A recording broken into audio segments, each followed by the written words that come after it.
All right. Hello, my name is Alexa Taylor. How are you today? I'm doing good, Miss Taylor. Nice to meet you. Nice to meet you. I'm just going to inform you that what we do today and what you will discuss with me today is all confidential and it'll be just between you and me. It will be not your personal information or whatever we discuss will not be shared with anyone else unless it's Okay. unless it's for like if you're self-harm or suicidal, then I will have to break confidentiality and refer you to a doctor or medical professional. I understand. I understand. Well, what can I help you with today? What are the problems you're experiencing right now?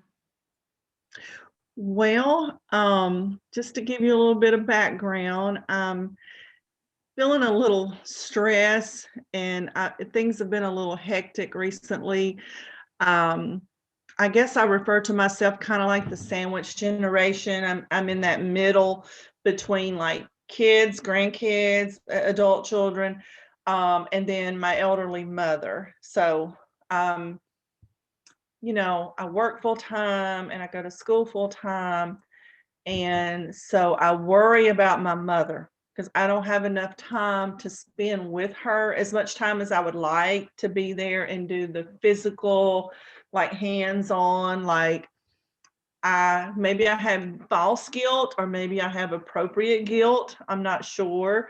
But like I wish I had more time to go clean her house for her or take her to do stuff or I wish I had more money to give her because she's on a fixed income every month. I don't know, just a lot of things. I'm just feeling a lot of stress, thinking, well, maybe do I need to go to a support group for something like this? But then I think, well, when would I have the time?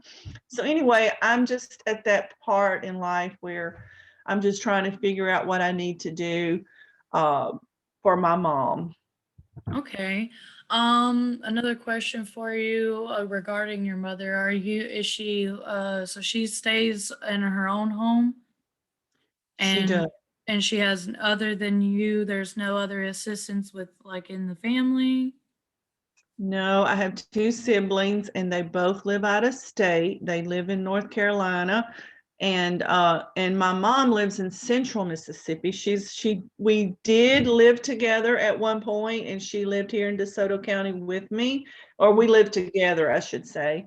But then I bought a house in July and Okay. my mother wanted to be back home near her sisters and so she's 3 hours away. And like I say, my mom's about 72, she'll be 73 soon, but she's in very bad health. She probably has the health of maybe an 80-year-old because she just Oh, has a lot of medical problems. okay. Do you know like specific medical problems that are hindering her from like taking care of herself or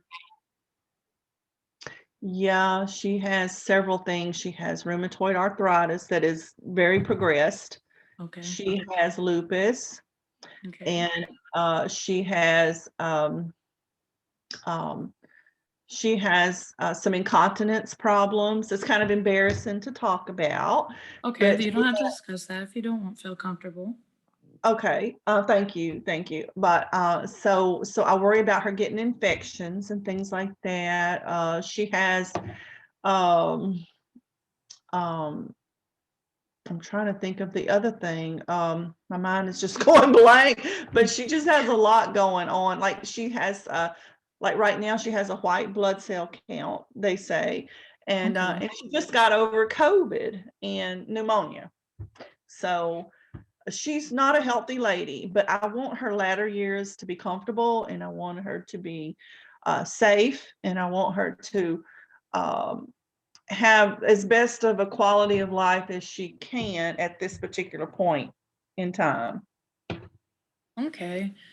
I know there's probably several groups out there that we could offer you to be able to talk to and maybe see how other people are feeling or what they do in your type of situation. I know there's also, I don't know how you feel about like homes or how she feels about them. Do you know how she personally feels?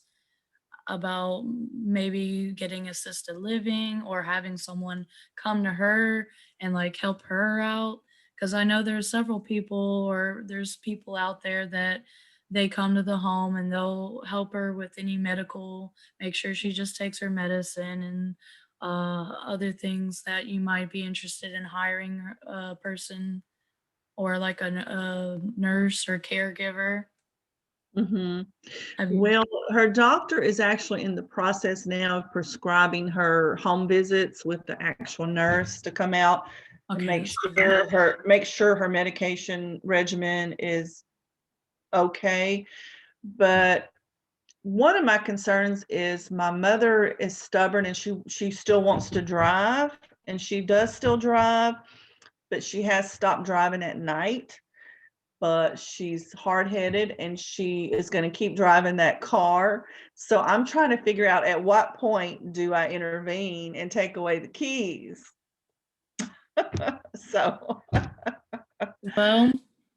I mean, have you had a sit down talk with her and tell her that, you're really concerned for her safety, or and that make it prevalent that and known that as her daughter, you really don't want her to risk her life, and accident, like list out some accidents that may occur, if she like has dealing with her health issues, maybe relate them to the health issues and say, I'm just concerned for your well being. I don't want you to get hurt or injured in any form or way. Yeah, does she listen to that at all? somewhat. I mean, she listens somewhat, but she feels like once she can't drive, her freedom will be completely stripped away from her. Like she won't be able to go to the grocery store or go see her friend or her cousin or do the things, go to her doctor's appointments and things like that. Now, like when she has appointments that are far off, like in Oxford and places like that, she will ride the transportation for elderly people. I'm not sure what you call it, sorry. That's okay. But she will she will participate in that sometimes if it's a long ways. But she I don't know. I guess maybe one of the main things I need from your agency would be like, how do I deal with these legal things like powers of attorneys and her driving, and get some advice for things, and then my stress, like maybe I don't know, maybe something to deal with all this stress that I'm feeling. Yeah, that's a good point. I mean, we offer, multiple things. Like I've said, I've mentioned, like, she doesn't sound like the type of person to give in easily to go to a home yet, but I know there's people, like I said before, caregivers. I mean, I'm sure there's people who you could hire that, or we could hire for you to come out there, make sure she takes her medicine, maybe even also like drive her around personally, escort her to like make sure she gets to the places that she needs. So that way they can work with her and her stubbornness and want to get her out of the house, because we don't want her to just sit and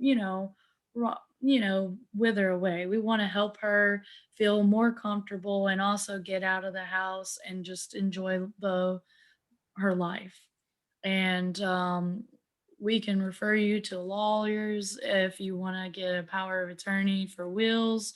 Um, there's also wheels like they sell them at Office Depot that you can also get, and you can create it yourself and also get signed by just the lawyer. Um, then there's a lot of different options and resources out there for dealing with your stress. There's psychologists, which I mean, I don't see it as, if you feel like, oh, it's a little minor for psychology. I know there's probably counseling groups and there's groups out there that of like people group counseling that we could offer you for other people that are going through the same problem and feeling the same way. So, Okay. but Yeah, I think, yeah, that might be the two things I would want to start with, is like maybe a support group if I can work out the time, and then that would be for me.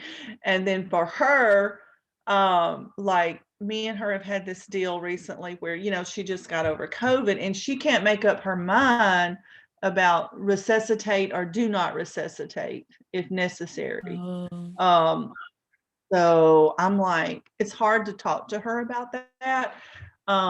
So like you said, the legal aspect, the attorney or whoever I need to talk to, but I'm just trying to figure out how to get her to make a decision about resuscitate or do not resuscitate if that were to be a decision that we would have to make, and it's a very hard decision. It puts a lot of stress on not just you, but it also puts stress on her because I'm sure she's, you know, probably doesn't know which one she wants to choose either in her own mind because it just depends on her will of living. It's going to be up to her, to be honest. She's going to probably want to decide whether she can make it or she is physically able to and has the willpower to live. It's all up to her willpower to live and carry on in life. So, but if you don't have anything else, I will give you those resources after we end the session and we can get you to the right places you need to help you and also help your mother. Well, thank you so much, Miss Taylor. I really appreciate your time today. Thank you. Thank you. Thank you, ma'am.